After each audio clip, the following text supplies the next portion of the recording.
मंगलमय मंगलकरण वीतरागवे ज्ञान। नमो ताहि जाते भय अरहंतादि महान।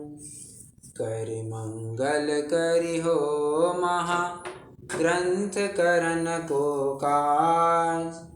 जाते मिले समाज सब पावे निज पद राज। इस भव तरु का मूल एक जानहु मिथ्या भाव। ताको करि निर्मूल अब करिए मोक्ष उपाय।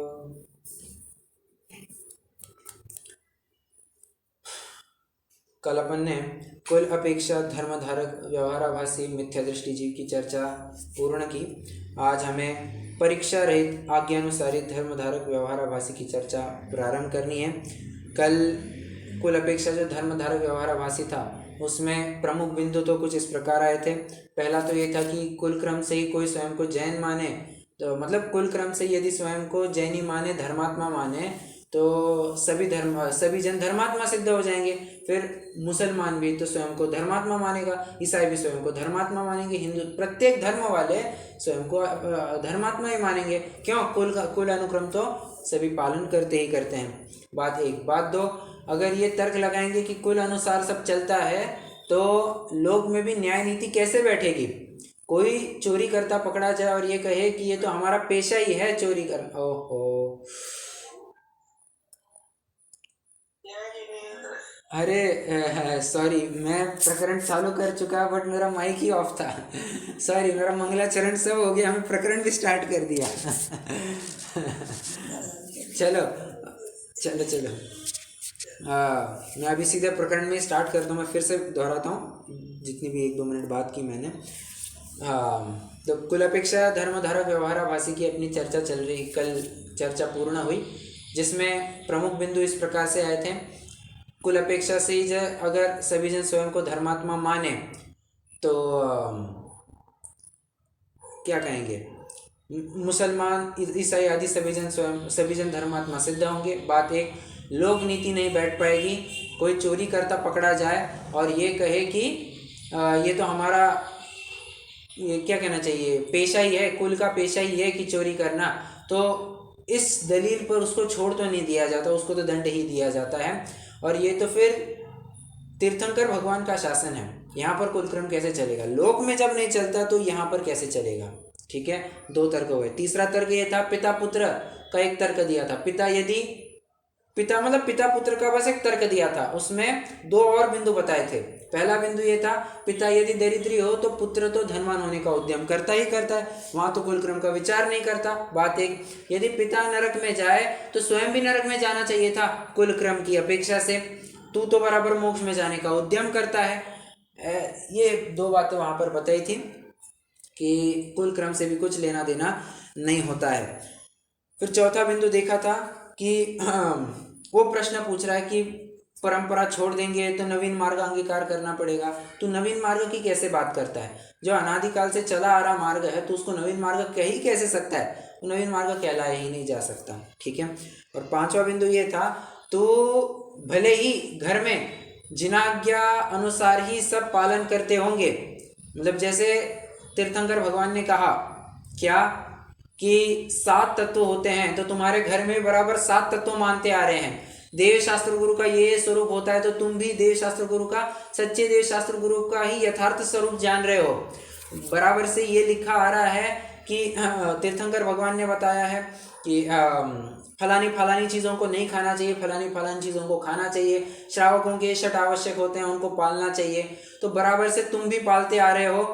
क्यों? क्योंकि कुल में हमारे बाप दादा सब पालते आ रहे हैं, तो ये भी योग्य नहीं है। सब यथोचित होते हुए भी, जी हाँ, तब भी योग्य नहीं। क्यों?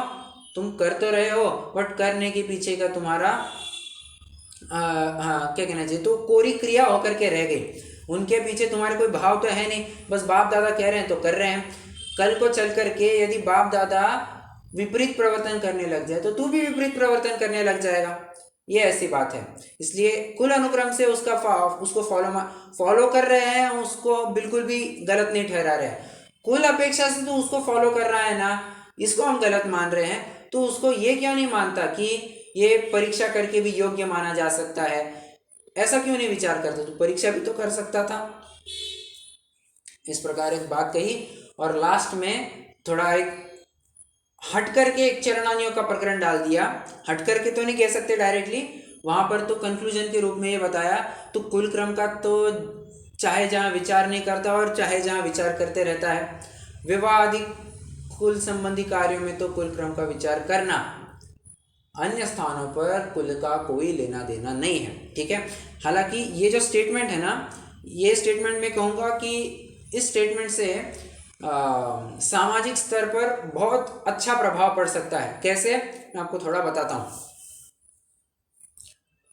मान के चलिए पहले के ज़माने में भेदभाव बहुत होता था, शूद्रों के साथ भेदभाव, कालों के साथ भेदभाव, और क्या होता था, ये दलित लोगों के साथ भेदभाव, हरिजन, ये जितने भी होते थे, जो हीन कास्ट के लोग रहते थे, तो उच्च कास्ट के लोग, ये ब्राह्मण आदि जाति के लोग, उनके साथ बहुत वर्ण द्वेष करते थे, उनके साथ बहुत विद्वेष रखते थे और बहुत हीन और तुच्छ समझते थे।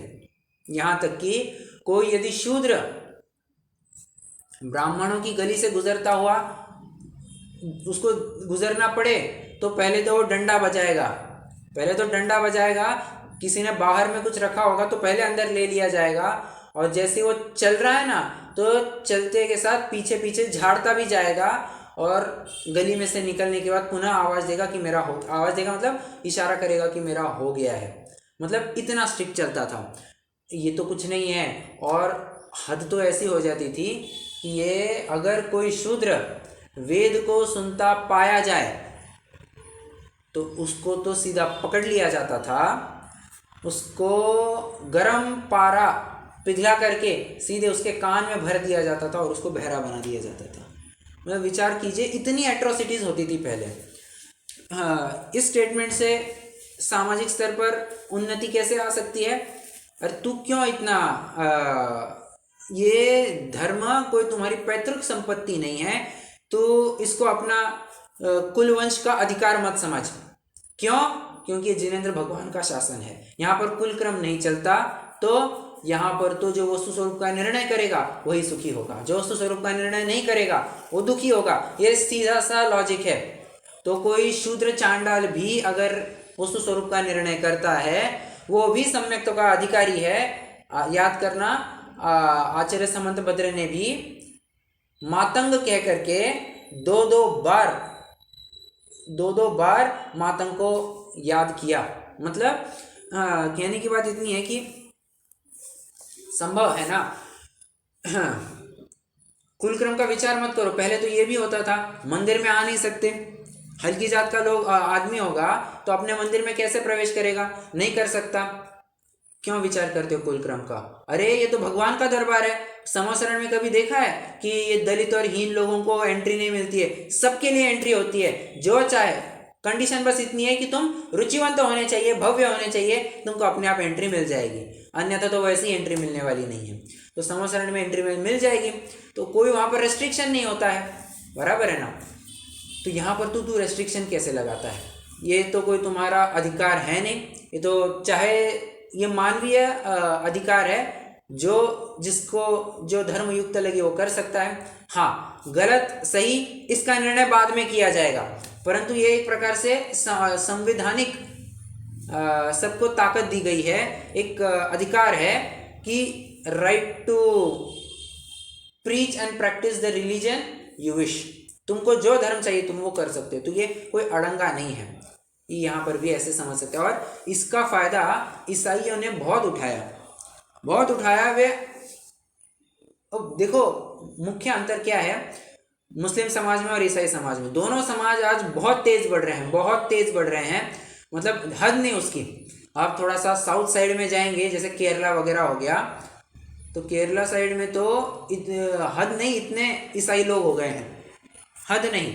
थोड़ा सा आप कहना चाहिए कि नॉर्थ साइड में देखेंगे, नॉर्थ मतलब जैसे कश्मीर साइड हो गया, या फिर बंगाल साइड हो गया, वहाँ पर आपको पूरी मुस्लिम पॉपुलेटेड समाज मिलेगी। उत्तर प्रदेश हो गया, पूरी मुस्लिम पॉपुलेटेड समाज मिलेगी आपको, ठीक है। और थोड़ा साउथ में भी देखें तो हैदराबाद वगैरह साइड में भी ये बहुत पाए जाते हैं। तो मैं ये कह रहा हूँ कि जहाँ तहाँ ये लोग दिखते हैं, जैनी इतने दिखते नहीं हैं। मुख्य अंतर समझना दोनों में,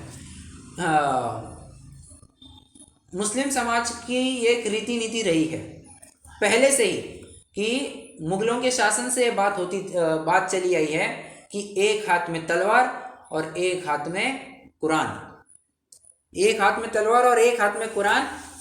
कुरान अंगीकार करता है नहीं करता है? नहीं करता है, ले काट डाला। ऐसे क्या कहना चाहिए, इस प्रकार से वे थोड़ा सा एट्रोसिटीज करके सबको मुस्लिम बनाते थे। ईसाइयों ने दूसरी पद्धति अपने, वे सबको प्रेम से जीतना जानते हैं। Don't worry my son, father will forgive you, I will ask the father to forgive you. और ऐसे कह करके प्रेम से पुचकार करके सबको पास में ले करके आज उनकी भी संख्या बढ़ रही है। तो कहने की बात इतनी है, कुल, और देखना ईसाई लोग कभी भी कुल धर्म का विचार नहीं करते। जो सामने आए दिखा कि ये परिवर्तित हो सकता है, ले लो, कब्जा कर लो इसके ऊपर और इसको अपने ग्रुप में शामिल कर लो। ऐसी उनकी रीति नीति, और वे प्रेम से करना जानते हैं, सब कुछ वे प्रेम से करना जानते हैं, नथिंग अदरवाइज। तो उन्होंने इस बात का बहुत फायदा लिया। अब अपन को, मैं ये नहीं कह रहा हूँ कि अपन ने बहुत करना चाहिए, मैं तो ये कह रहा हूँ कि हमने इस प्रकार से कोई भेदभाव अगर चल रहे होंगे तो भेदभाव नहीं करने चाहिए। भाई कोई अगर ईसाई या मुसलमान अगर हमारे मंदिर में आकर के समझना चाहता है, तत्वज्ञान को समझना चाहता है, तो क्यों नहीं समझा जाए, क्यों ना समझा जाए उसको, बराबर, क्यों नहीं उसको एंट्री दी जाए, तो बिल्कुल अलाउड है। बस बस बस कंसिडर कहाँ पर करना तुमको, कुल और गोत्र, शादी, रोटी, रोटी बेटी के केस में तुमको कुल संबंधी विचार करना ही करना चाहिए, ठीक है। अगेन मैंने जब थोड़ी देर पहले कहा कि ये तो सबका मानवीय अधिकार है, जिसको जो चाहिए वो धर्म कर सकता है, तो संविधान में लिखा हुआ है, ठीक है।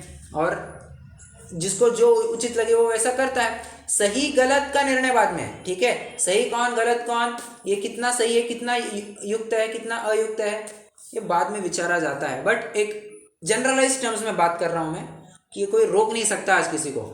पहले के ज़माने में बहुत आवागमन भी हुआ करता था। जैसे मैं आपको बताऊं, मैंने कुछ दिनों पहले ये घटना भी शेयर की हुई थी। अपने कौन, जगन मोहन लाल जी कटनी वाले, तो एक बार किसी मौलवी से, मौलवी मतलब कौन, हु इज मौलवी,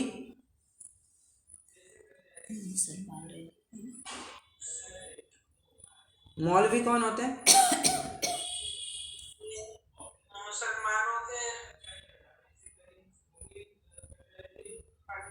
करेक्ट।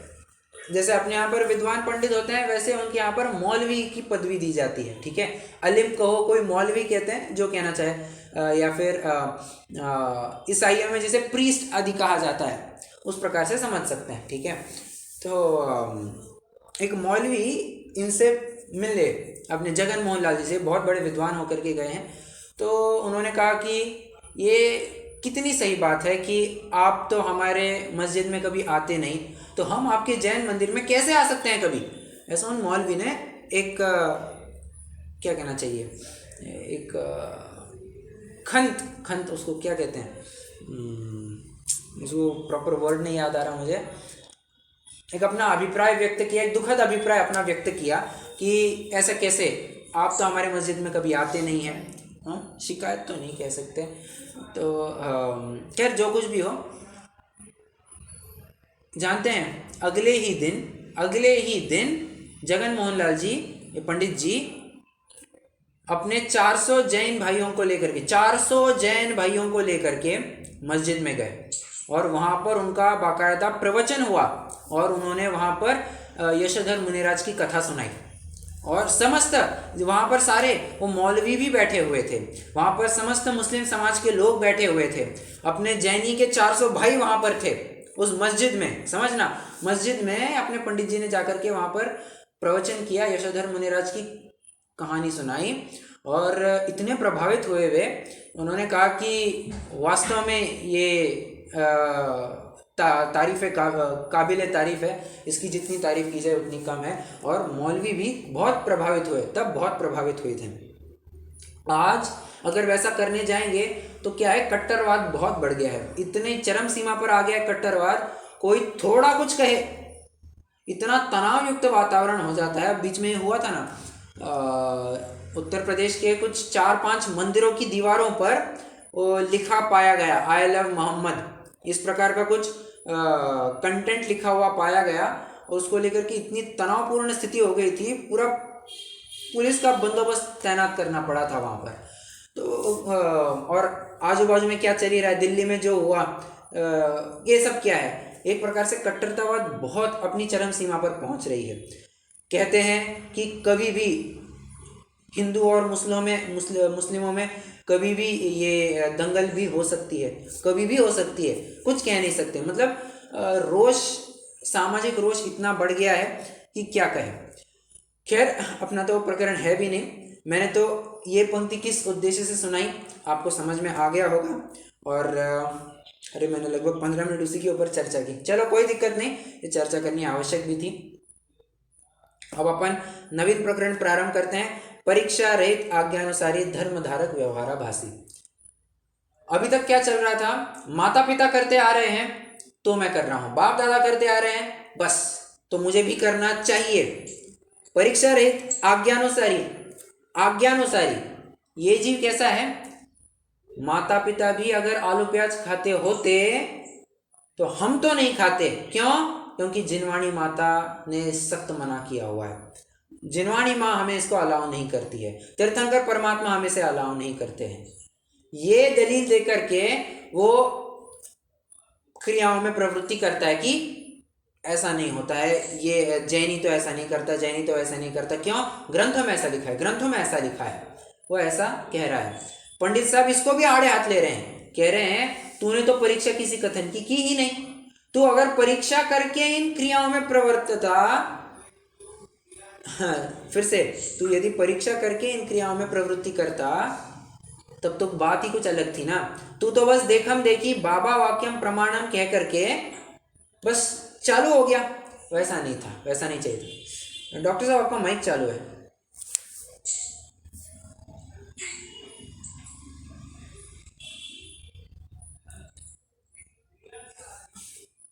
हाँ जी, क्या कह रहा था मैं?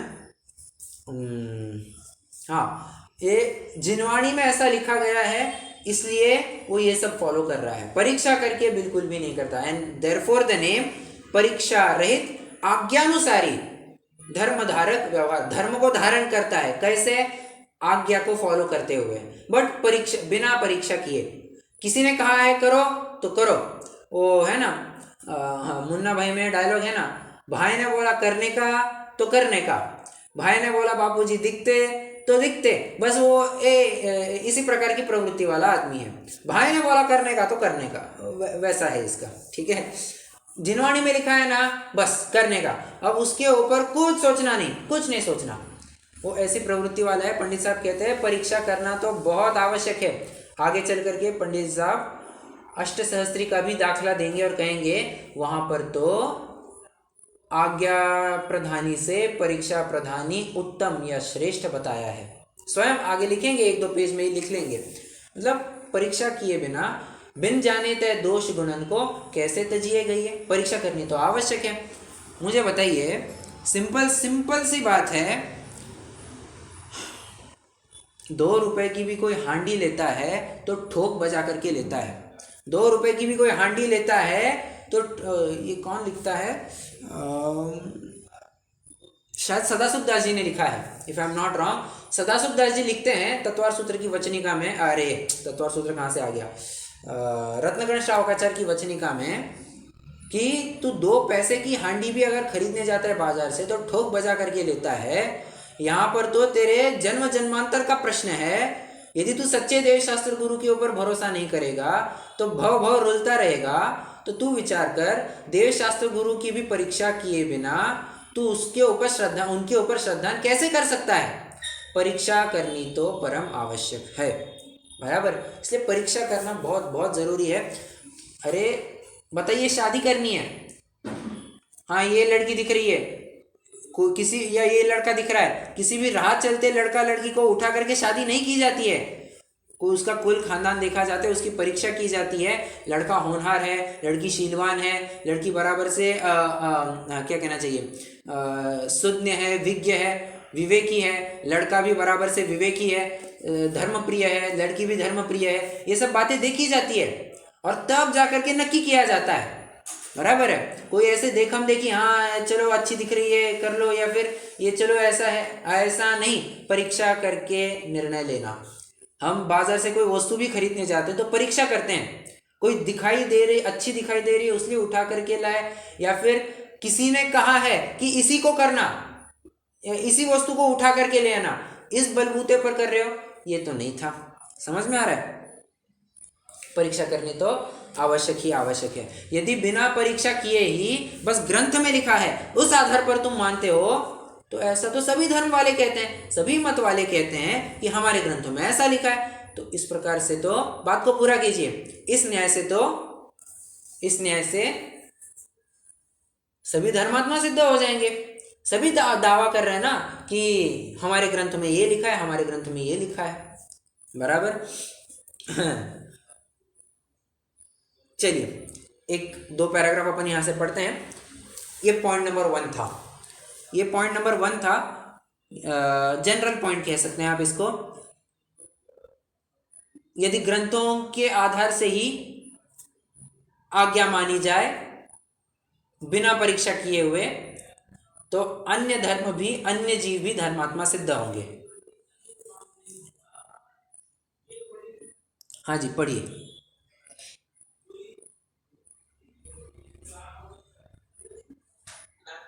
हाँ जी। तथा कितने ही आदि ज्ञानी होते हैं, जैसे जिस आज्ञा है उस प्रकार मानते हैं, परंतु आज्ञा की परीक्षा करते नहीं।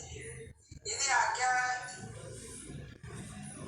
ही मानना धर्म हो, उन मत वाले अपने अपने शास्त्र की आज्ञा मानकर धर्मात्मा हो जाए। इसलिए परीक्षा करके जिन वचन की सत्य कर जिन आज्ञा मानना योग्य है। बिना परीक्षा किए सत्य सत्य का निर्णय कैसे हो?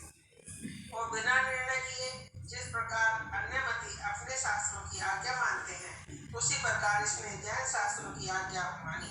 यह तो पक्ष से आज्ञा मानना है। बस कोई कहे कि शास्त्र में बस ये 2 पैराग्राफ में एक पॉइंट कवर हो गया। तो आप चाहे तो पॉइंट नंबर 1 ऐसा लिख सकते हैं।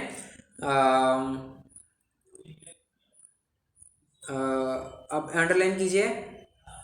यदि आज्ञा ही से धर्म मानना हो तो सर्वमत वाले अपने अपने शास्त्र की आज्ञा मानकर धर्मात्मा हो जाए। ये लाइन अंडरलाइन कीजिए। मतलब इन पहले पॉइंट का क्रक्स ये निकलेगा। अब दूसरा पॉइंट बहुत ही जोरदार है। ये लगभग 1.5 पेज प्रकरण चलेगा। मुझे लगता है आज की चर्चा अपन इसी में कंक्लूड करेंगे। देखते हैं कितना होता है, आगे बढ़ेंगे या नहीं बढ़ेंगे, बट ये प्रकरण थोड़ा लंबा है। दूसरा पॉइंट वो कह रहा है कि दूसरे पॉइंट में वो 3 बातें कह रहा है। एक, जिनागम में आज्ञा सम्यक्तो नाम का एक सम्यक्तो कहा है। जिनागम में आज्ञा विचय धर्म ध्यान नामक एक ध्यान कहा है, दूसरी बात।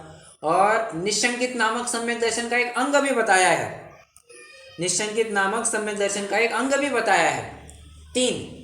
तो इसका क्या तात्पर्य है, तो वो किस प्रकार जानना, ठीक है। अब पंडित साहब इन तीनों मुद्दों का खुलासा करेंगे। आप आज्ञा सम्यक्तों की जो बात है ना, वो लगभग 1 पेज चलेगी।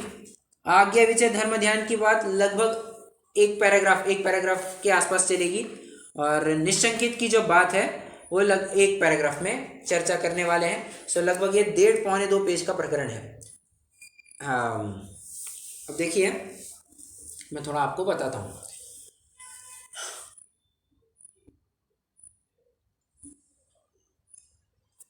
ऐसे कितने तो भी शास्त्र है। अभी ग्रंथ में अभी मत टटोलिए, लिखना हो, मैं इसके लिए एक चार्ट बनवाने वाला हूँ, तो टेंशन मत लीजिए। अभी तो बस सुनिए। कितने ही ऐसे ग्रंथ हैं जो प्रत्यक्ष अनुमान आदि द्वारा परीक्षा किए जा सकते हैं। जिन जिन ग्रंथों को तुम प्रत्यक्ष और अनुमान आदि के स्तर पर तुम उनकी परीक्षा कर सकते हो, परीक्षा करनी ही चाहिए, बात एक। ठीक है। बात दो, बाकी के ग्रंथ जहां पर प्रत्यक्ष अनुमान आदि विषय नहीं पाए जाते होंगे, मतलब कहते हैं कि जिनकी प्रत्यक्ष, ऐसे ग्रंथ जिनकी डायरेक्टली प्रत्यक्ष अनुमान आदि द्वारा परीक्षा नहीं की जा सकती, तो उस स्थिति में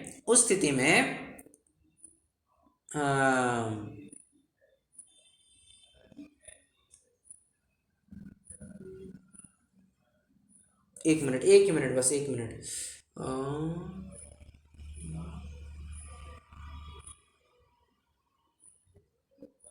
सॉरी, ये इसमें एक पॉइंट हो गया। ठीक है। जितने भी ग्रंथों में तुम परीक्षा कर सकते हो वहां पर परीक्षा करनी ही चाहिए। ठीक है। अब एक बात आती है कि दो ग्रंथ है, मान के चलिए प्रकरण सेम टू सेम चल रहा है, सेम टू सेम प्रकरण चल रहा है, दो ग्रंथों में दो अलग अलग बातें मिलती है, दो अलग अलग ग्रंथों में दो अलग अलग बातें मिलती है। अरे यार देखो, रुको, मैं थोड़ा सा कंफ्यूज हो गया, my bad, I am extremely sorry. मैं फिर से बताता हूँ, ठीक है, ध्यान से सुनिए फिर से। पहली बात, जहाँ पर भी परीक्षा संभव है परीक्षा तुम्हें करनी ही चाहिए, नो डाउट अबाउट दैट। एक। दो, जिनागम में ऐसे कई सारे तुमको ग्रंथ मिलेंगे जहाँ पर सेम टू सेम प्रकरण चल रहा है, सेम टू सेम प्रकरण चलेगा। ठीक है। अगर तो मैच हो जाए तब तो एक्सेप्ट कर लेना, उसमें क्या दिक्कत है। बट अगर वो मैच ना हो तो उन ग्रंथों में ऐसे कुछ प्रकरण देखना जिनको तुम प्रत्यक्ष अनुमान आदि के स्तर पर परीक्षा कर सकते हो। ठीक है। एक बार उनकी परीक्षा की जाए, उन विशिष्ट प्रकरणों की, सिलेक्टिव प्रकरणों की परीक्षा एक बार हो जाए और वे खरे उतरे, तो फिर बचे हुए कथनों की भी तुम प्रमाणता मान लेना। बराबर है। हाँ, नेता ने एक बार कुछ कहा तो उनके अनुयायियों को बार बार कुछ कहना पड़ेगा, कोई कहने की जरूरत नहीं। मोदी जी ने एक बार कह दिया तो कह दिया, बस वैसी बात है। एक बार तुम्हारे उन परीक्षा वाले कथनों की एक बार परीक्षा हो गई तो बस बाकी कथन तो तुम्हें एज इट इज एक्सेप्ट कर सकते हो, कोई दिक्कत वाली बात नहीं है। और यदि तो उन दोनों कथनों में तालमेल नहीं बैठ रहा है, वो मैच नहीं हो रहे हैं, तो क्या करना,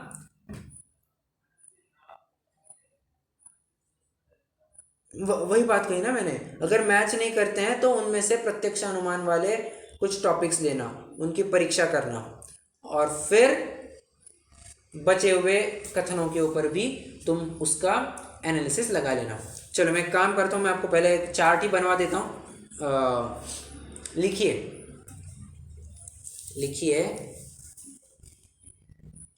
जहां परीक्षा संभव वहां करनी ही चाहिए, पॉइंट नंबर 1। जहां परीक्षा, ये दूसरे पॉइंट की बात चल रही है। दूसरे पॉइंट में आज्ञा सम्यक्त्व की जो बात है उसके अंतर्गत ये पहला पॉइंट है। क्या? जहां परीक्षा संभव वहां करनी ही चाहिए।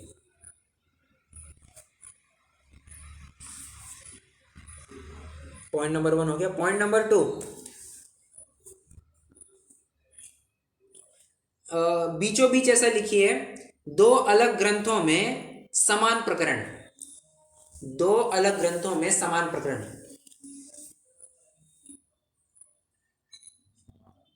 दो अलग ग्रंथों में समान प्रकरण, उसमें से दो एरो निकालिए,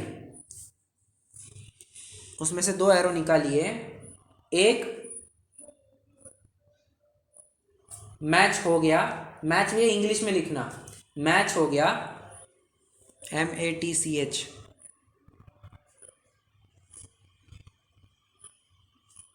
और दूसरी तरफ लिखिए मैच नहीं हुआ।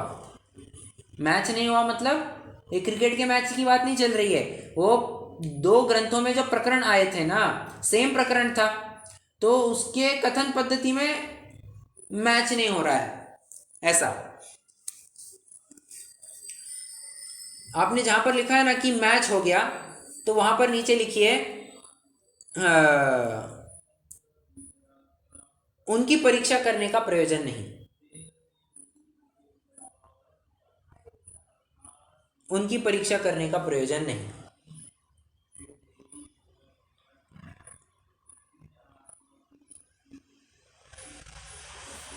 जहां पर आपने लिखा है मैच नहीं करता या मैच नहीं हुआ, उसके नीचे एरो करके लिखिए उस ग्रंथ में से लिखना है। हाँ, उस ग्रंथ में से प्रत्यक्ष अनुमान गोचर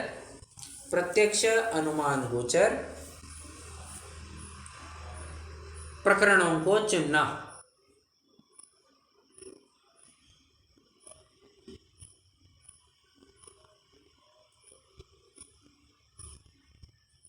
प्रत्यक्ष अनुमान गोचर प्रकरणों को चुनना।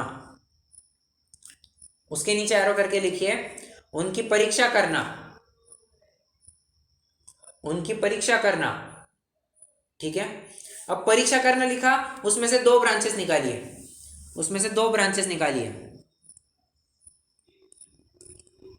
परीक्षा पास या परीक्षा फेल। ठीक है, परीक्षा या तो पास होगी या तो फेल होगी।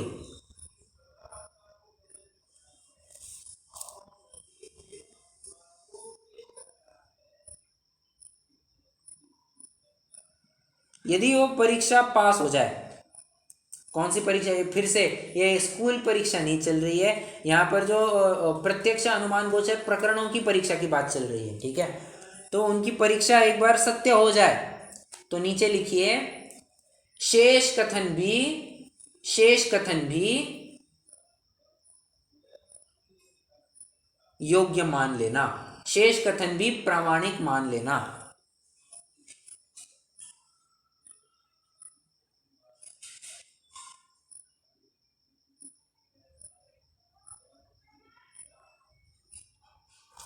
और जो दूसरा ब्रांच लिखा है ना कि परीक्षा पास नहीं हुआ, परीक्षा फेल हो गया, उसके नीचे एरो करके लिखिए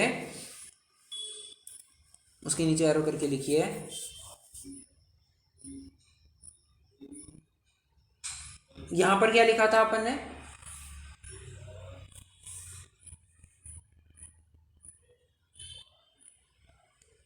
कि शेष कथनों को भी प्रामाणिक मान लेना।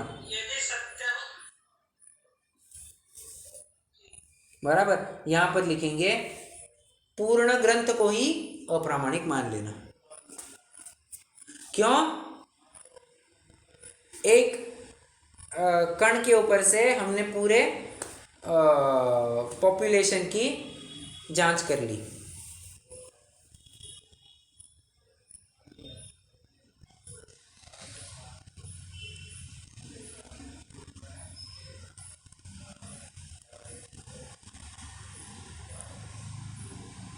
कितने जन थोड़ा बहुत समझ रहे हैं?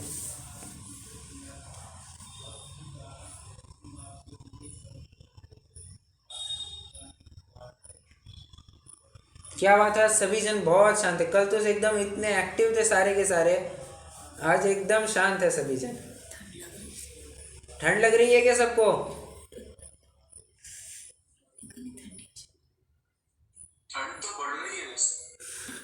तो ठंड बढ़ रही है तो अपनी तत्व ज्ञान की चर्चा भी तो बढ़ रही है। समझ में आ रहा है क्या प्रकरण क्या चल रहा है?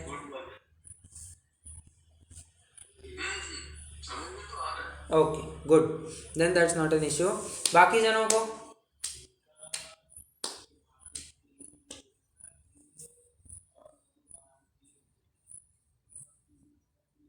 शायद सभी जन ठंडी में ठिठुर रहे हैं।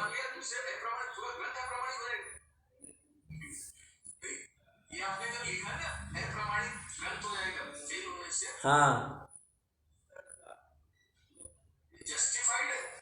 हाँ, क्योंकि जो जहां पर प्रयोजन भूत में ही गलती कर दी, वहां पर अप्रयोजन भूत में आप क्या देखोगे? वो तो पूरा ग्रंथ ही अप्रामाणिक हो जाएगा ना। मतलब जिन कथनों की तुम परीक्षा कर सकते थे उन कथनों में ही यदि खोट मिल जाए तो फिर बाकी में क्या चेक करना, बाकी तो फिर और गए गुजरे होंगे। ऐसा होगा, ऐसा ही होगा, फिर वो ग्रंथ ही अप्रामाणिक हो जाएगा। हाँ, तुम वैसे ही अगर कुछ पढ़ना चाहते हो, पढ़ने के स्तर पर कोई मना ही नहीं है, बट तुम उसको श्रद्धापूर्वक पढ़ोगे कि ये सच्चा शास्त्र है, तब तुम पिटोगे, तब तो तुमको मिथ्यात्व ही होगा।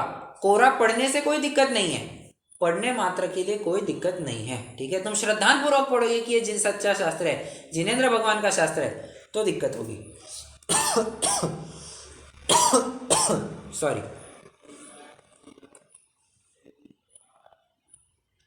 आइए एक पैराग्राफ पढ़ते हैं अपन। कोई कहे कि शास्त्र में 10 प्रकार के सम्यक्तों में आज्ञा सम्यक तो कहा है, वह आज्ञा विचय धर्म ध्यान का भेद कहा है, वह निशंकित अंग में जिन वचन में संशय का निषेध किया है, वह किस प्रकार। समाधान। शास्त्रों में कितने ही कथन तो ऐसे हैं जिनकी प्रत्यक्ष अनुमानादि द्वारा परीक्षा कर सकते हैं, तथा कई कथन ऐसे हैं जो प्रत्यक्ष अनुमानादि गोचर नहीं है, इसलिए आज्ञा ही से प्रमाण होते हैं, ठीक है। मतलब जहाँ पर परीक्षा हुई, परीक्षा करके ही एक्सेप्ट करना, जहाँ पर नहीं वहाँ पर आज्ञा ही माननी पड़ती है, ठीक है। वहाँ नाना शास्त्रों में जो कथन समान हो उनकी तो परीक्षा करने का प्रयोजन ही नहीं है। मतलब 2 कथनों में जब सेम टू सेम बात आई, जैसे यहाँ पर लिखा पंडित साहब ने 7 तत्वों के श्रद्धान को सम्यक तो कहते हैं, चौथे अधिकार में बात लिखी 7 तत्वों का यथार्थ श्रद्धान ज्ञान श्रद्धान होगा तो वही सम्यक दर्शन सम्यक ज्ञान हो जाएगा, ठीक है। तत्वार्थ सूत्र में भी यही बात आई, क्या तत्वार्थ श्रद्धानम सम्यक दर्शनम। 6 ढाला में भी यही बात आई। अरे ना क्या है वो, जीव अजीव जीव अजीव बंधरु आश्र तत्वरु आश्र।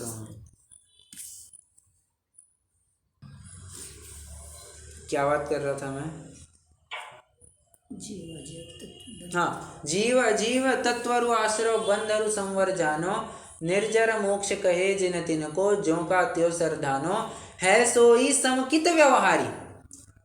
सम्यक दृष्टि है सोई समकित, ठीक है, उसको सम्यक दृष्टि कह दिया। वहां पर भी तत्वा श्रद्धानम, जब इतने सारे ग्रंथों में सेम टू सेम बात आ रही है, मान लो कि वो कथन सही है, वहां पर आज्ञा मान लेना, ठीक है। एक जस्ट एग्जाम्पल था, जस्ट एग्जाम्पल था, ठीक है, क्योंकि पंडित साहब आगे चल करके कहेंगे कि 7 तत्वों का श्रद्धान तो ये परीक्षा पूर्वक ही हो सकता है, इसको आज्ञा अपेक्षा मत मान लेना। ये तो मैंने बस आपको उदाहरण के लिए समझाने के लिए दिया कि ऐसे अगर कहीं आपको प्रकरण मिलते हैं तो जो प्रयोजनभूत नहीं हो तो वहाँ पर वैसे लगा लेना, या फिर थोड़े बहुत प्रयोजनभूत हो वैसे लगा सकते हो, ठीक है। आगे, वहाँ नाना शास्त्रों में जो कथन समान हो उनकी तो परीक्षा करने का प्रयोजन ही नहीं है, परंतु जो कथन परस्पर विरुद्ध हो उनमें से जो कथन प्रत्यक्ष अनुमानादि गोचर हो उनकी तो परीक्षा करना। वहाँ जिन शास्त्रों के कथन की प्रमाणता ठहरे उन शास्त्रों में जो प्रत्यक्ष अनुमान गोचर नहीं है ऐसे कथन किए हों उनकी भी प्रमाणता करना, तथा जिन शास्त्रों के कथन की प्रमाणता न ठहरे उनके सर्व ही कथन की अप्रामाणता मानना। डॉक्टर साहब आप कह रहे थे ना कि पूरा ग्रंथ ही अप्रामाणिक मानना, पंडित साहब स्वयं कह रहे हैं जिन शास्त्रों के कथन की प्रमाणता न ठहरे उनके सर्व ही कथन की अप्रामाणता मानना। Okay,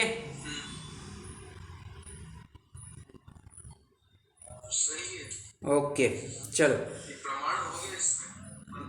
right, correct correct.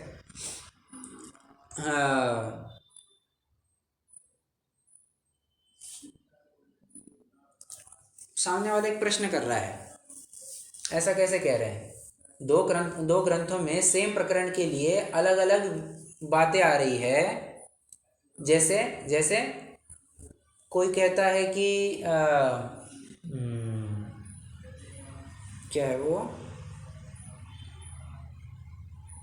कोई कहता है कि इस मनुष्य लोक में स्त्रियां कितनी, तो कहते हैं सर्वार्थ सिद्धि के देव जितने हैं ना, उससे तिगुनावा सत्त गुनावा। एक जन कहता है कि 3 गुना है, एक आचार्य कहते हैं कि 7 गुना है, एक आचार्य कहते हैं 3 गुना है, एक आचार्य कहते हैं 7 गुना है। अब कौन सी बात सही, कौन सी बात सही? अरे सही गलत की बात क्या है? तुम परीक्षा ढंग से करो ना, तुम परीक्षा ढंग से करो। तुम्हें परीक्षा करते नहीं आती है, यदि वो सच्चा ग्रंथ होगा तो वहाँ पर तो तुमको आंसर मिलेगा ही मिलेगा ऐसा, और वो सच्चा शास्त्र नहीं होगा तो तुमको कभी आंसर नहीं मिलेगा। इसलिए गलती देवशास्त्र गुरु की या किसी और जीव की नहीं है, ये तो तेरे ही सोच की गलती है, ठीक है ना। देखो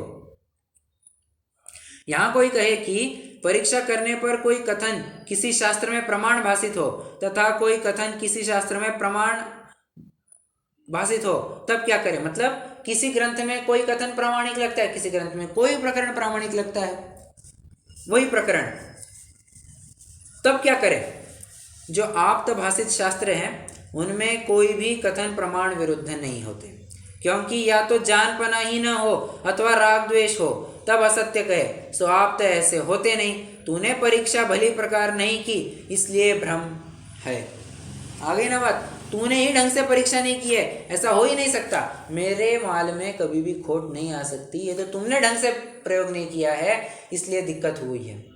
बराबर होता है ना, कई कई लोगों का, कई कई बेचने वालों का इतना कॉन्फिडेंस लेवल हाई होता है कि क्या कहें। चलो, वो प्रश्न फिर से पूछता है, अरे पर मान के चलो प्रमादवश अगर कुछ स्खलन हो जाए या फिर अन्यथा ही परीक्षा हो जाए तो क्या होगा? पंडित साहब कह रहे हैं कि देख, 2 वस्तुओं को कसने से, सच्ची और झूठी, दोनों वस्तुओं को कसने से तथा प्रमाद को छोड़कर परीक्षा करने से ही सच्ची परीक्षा संभव है। क्या कहा? झूठी और सच्ची दोनों वस्तुओं को कसना और प्रमाद छोड़कर परीक्षा करने से तो सच्ची, और मतलब प्रमादी न होकर के तुम्हें परीक्षा करनी चाहिए। अब एक बात और,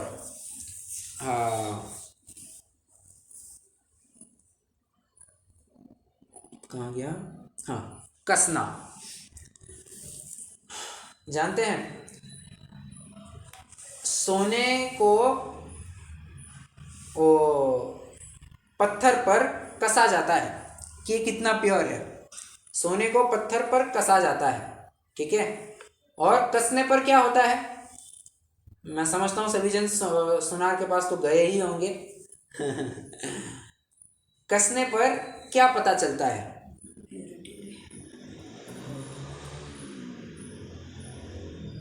तो सोने को सब कलर देखते हैं ना, मेरे ख्याल से वो कैसे कलर आ रहा है इसमें। ठीक है, कलर देखते हैं, बट घिसने से वो ये चेक करते हैं ये कहीं खोटा सोना तो नहीं ना, ये आकर के हमको चिपका रहा है, ऐसा तो नहीं ना।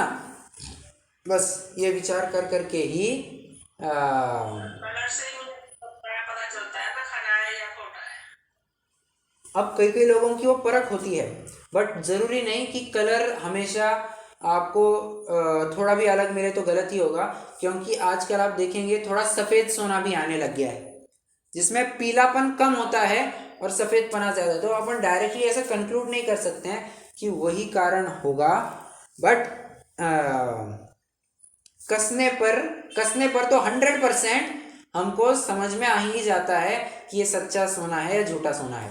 एक कहावत भी चलती है, क्या? सोना जाने कसे, आदमी जाने बसे। आदमी बसने के बाद ही उसकी नीयत पता चलती है, और सोने को कसने पर ही उसकी क्वालिटी ख्याल में आती है। समझ में आ रहा है ना? ऐसी बात है। तो जब तू खरी और खोटी दोनों वस्तुओं को कसेगा तब तुझे ख्याल में आएगा कि खरी कौन सी और झूठी कौन सी। और निष्प्रमादी होकर के परीक्षा करना, प्रमादी होकर परीक्षा करेगा तो दिक्कत होगी, ठीक है।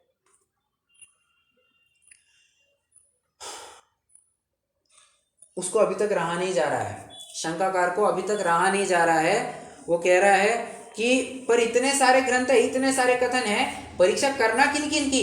तो अब पंडित साहब जाकर के उसको एक आंसर दे रहे हैं, कह रहे हैं देख देव शास्त्र गुरु का श्रद्धान और सात तत्वों का श्रद्धान। यहाँ पर तो किसी भी कीमत पर परीक्षा होनी ही चाहिए, चाहिए चाहिए चाहिए और चाहिए ही चाहिए, ये मैंडेटरी है, बराबर है ना। बाकी केसेस में परीक्षा नहीं की चल जाएगा, बट इन केसेस में तो परीक्षा करनी ही चाहिए, नहीं करोगे तो सम्यक तो कभी नहीं होगा। सच्चे देवशास्त्र गुरु का ही स्वरूप नहीं समझोगे तो सम्यक तो बहुत लंबी गाड़ी है बाबा। हाँ। और जिन शास्त्रों में इनका स्वरूप सच्चा बताया गया है, ये सच्चे बताए गए हैं, तो उनकी आज्ञा मान लेना, नहीं तो आज्ञा नहीं मानना, ठीक है। जैसे अब उदाहरण क्या दे रहे हैं यहाँ पर, उदाहरण दे रहे हैं कि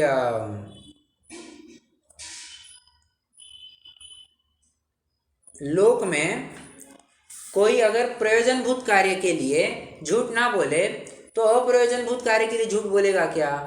क्यों झूठ बोलेगा? तो वो उसको क्या यार छोड़ो यार, क्या झूठ बोल करके क्या होगा, वो कभी झूठ नहीं बोलेगा। समझ में आ रहा है? हाँ, उसी प्रकार प्रयोजनभूत में एक बार सही बता दिया, अप्रयोजनभूत भी सही हो ही जाएगा, कोई दिक्कत वाली बात नहीं है, ठीक है। चलो पढ़ते हैं अपन यहाँ से, कहाँ से हो गया, लास्ट पैराग्राफ मेरा शायद, मुझे लगता है शायद पढ़ करके हो गया था, फिर भी पढ़ते हैं। चलो, यहाँ कोई कहे कि परीक्षा करने पर कोई कथन किसी शास्त्र में प्रमाण भाषित हो तथा कोई कथन किसी शास्त्र में प्रमाण भाषित हो, तब क्या करे? जो आप तो भाषित शास्त्र है उनमें कोई भी कथन प्रमाण विरुद्ध नहीं होते, क्योंकि या तो जानपना ही न हो अथवा राग द्वेष हो तब असत्य कहे। सो आप तो ऐसे होते नहीं, तूने परीक्षा भले प्रकार नहीं की इसलिए भ्रम है। पंडित साहब बॉल उसके कोर्ट में डाल रहे, गलती तेरी है, हमने कुछ नहीं किया, तेरी गलती है, तेरी गलती है, ऐसा। फिर वो कहता है छद्मस्त से अन्यथा परीक्षा हो जाए तो वह क्या करे? देखो, सच्ची झूठी दोनों वस्तुओं को कसने और प्रमाद छोड़कर परीक्षा करने से तो सच्ची ही परीक्षा होती है। जहाँ पक्षपात के कारण भले प्रकार परीक्षा न करे वहाँ अन्यथा परीक्षा होती है, ठीक है। तब वो कहता है कि शास्त्रों में परस्पर विरुद्ध कथन तो बहुत है, किन किन की परीक्षा की जाए? अब पंडित साहब उत्तर दे रहे हैं कि मोक्ष मार्ग में देव गुरु धर्म जीवादि तत्व व बंध मोक्ष प्रयोजनभूत है, सो इनकी परीक्षा कर लेना। जिन शास्त्रों में यह सच्चे कहे हो उनकी सर्व आज्ञा मानना, जिसमें यह अन्यथा प्ररूपित किए हो उनकी आज्ञा नहीं मानना, ठीक है। हाँ, जैसे लोक में जो पुरुष प्रयोजनभूत कार्यों में झूठ न बोले वह प्रयोजन रहित कार्यों में कैसे झूठ बोलेगा? उसी प्रकार जिन शास्त्रों में प्रयोजनभूत देवादिक का स्वरूप अन्यथा नहीं कहा, उसमें प्रयोजन रहित द्वीप समुद्रादिक का कथन अन्यथा कैसे होगा? क्योंकि देवादिक का कथन अन्यथा करने से वक्ता के विषय कषय का पोषण होता है। ये अंडरलाइन करना, कथन अन्यथा करने से वक्ता के विषय कषय का पोषण होता है, ठीक है। चलिए, देखिए लगभग समय तो हो गया है, अब मैं नहीं ज़्यादा खींचूंगा, ये लगता है अपन यहीं पर रुक जाएंगे। कोई प्रश्न हो तो पूछ सकते हैं।